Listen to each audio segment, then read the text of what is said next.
बिस्मिल्लाहिर्रहमानिर्रहीम। तहरीक लब्बैक पाकिस्तान की बहुत सी ख़वातीन बहुत सी जगहों के ऊपर ये सवालात उठा रही थी कि क्या अल्लामा हादम हुसैन रिजवी साहब के उर्स मुबारक पर औरतें भी शिरकत फरमा सकती हैं। इस हवाले से तहरीक लब्बैक पाकिस्तान के मरकज़ की जानब से ख़वातीन के लिए अहम तरीन पैगाम जारी किया गया है। और आखिर में वीडियो के मैं आप लोगों को ये भी बताऊँगा कि क्या औरतें भी इस उर्स मुबारक में शिरकत कर सकती हैं या नहीं। पहले मैं आप लोगों को मरकज़ का जो पैगाम है वो आप लोगों को पढ़ के सुना देता हूँ और बाद में ये भी बताऊँगा कि क्या ख़वातीन इस उर्स में शिरकत कर सकती हैं या नहीं।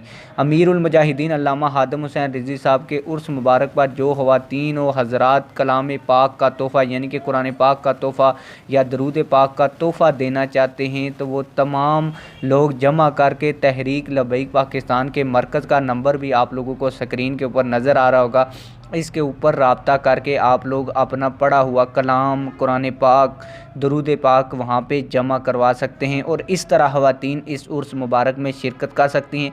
बाकी जिस तरह मर्द हज़रात इस उर्स में शिरकत कर सकते हैं तो इस तरह ख़वातीन को उर्स में आने की इजाज़त नहीं दी गई तहरीक लब्बैक पाकिस्तान के मरकज़ की जानब से। उम्मीद करता हूँ आप लोगों को हमारी ये इन्फॉर्मेशन पसंद आई होगी। पसंद आई है तो वीडियो को लाइक करें, चैनल को सब्सक्राइब करें। मिलते हैं किसी और वीडियो में। अल्लाह हाफिज़।